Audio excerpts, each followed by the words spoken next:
चीन में जारी तनाव के बीच भारतीय वायुसेना ने एक बार फिर भारत चीन एलएसी के पास अपनी ताकत दिखाई है। एलएसी के पास सुखोई 30, MKI और MiG-29 फाइटर प्लेन ने उड़ान भरी। फॉरवर्ड एयरबेस से लड़ाकू विमानों के साथ ही ट्रांसपोर्ट एयरक्राफ्ट भी लगातार उड़ान भर रहे हैं। इनमें रूस के इल्यूशन 76 और एंटोनोव 32 के साथ अमेरिकन C-17, C-130J शामिल हैं। ट्रांसपोर्ट एयरक्राफ्ट से जवानों को अलग अलग जगह पहुंचाया जा रहा है।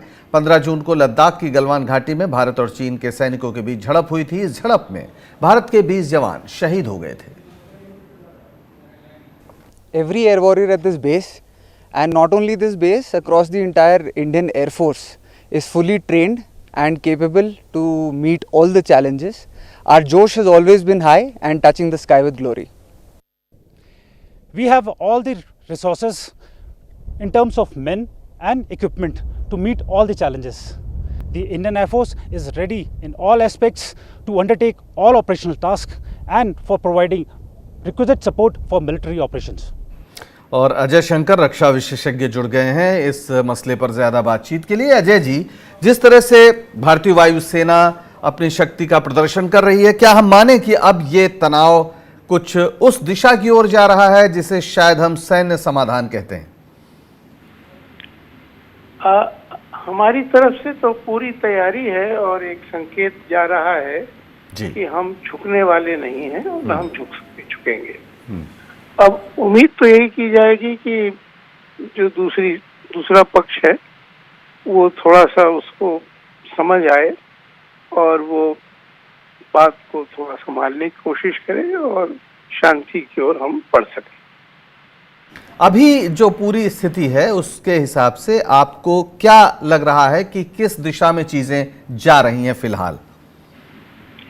नहीं, हमें तो उम्मीद है कि शांति की दिशा में जाएंगी, लेकिन हमारा संकल्प बना रहेगा और दूसरे पक्ष को ये दिखाई देगा कि हम झुकने वाले नहीं हैं, तो फिर उस दिशा में प्रगति हो सकती है। अजय जी, लेकिन बातचीत हो रही है और साथ में ये भी खबर है कि जो एलएसी की स्टेटस को है उसको चीन ने बदल दिया है। एक हकीकत है, जिस तरह बताया जा रहा है कि फिंगर 4 और फिंगर 5 के बीच उसने एक स्थायी स्ट्रक्चर और अपनी स्थिति बना ली है और भारतीय जवानों को फिंगर 4 के पार जाने की अनुमति नहीं है, वो नहीं जाने दे रहे हैं, जबकि पहले हम फिंगर 8 तक जाते थे।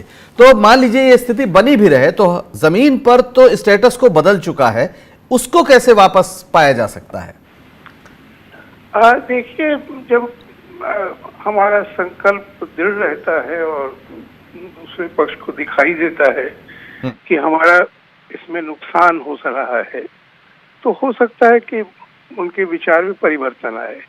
जैसे हमने बहुत बड़ा संकेत ये दिया है कि हमारा बाजार जो है उनके लिए इतना बड़ा है और बढ़ रहा था बड़ी तेजी से उनकी कंपनियों के लिए, तो उसमें रोक आ सकती है और आ रही है। जैसे ऐप्स को तो हमने बंद ही कर दिया है, तो कहीं उनके यहाँ भी हम उम्मीद करेंगे कि लोग हैं, विचार करेंगे कि 2-4 किलोमीटर जमीन या के लिए क्या इतने बड़े बाजार में आने वाले समय में इतना बड़ा नुकसान उनके लिए मुनासिब होगा। तो ये जो संकेत गया है कि हमारा बाजार तो इतना बड़ा है और जिससे उनको इतना लाभ मिल रहा है, वो हम उनके लिए उसके दरवाजे बंद कर सकते हैं और थोड़ा बहुत बंद कर रहे हैं जी। तो हम उम्मीद करेंगे कि वहाँ भी लोग थोड़ा सा इस पे ठंडे दिमाग से सोचेंगे और विचार करेंगे कि उनके हित में क्या है।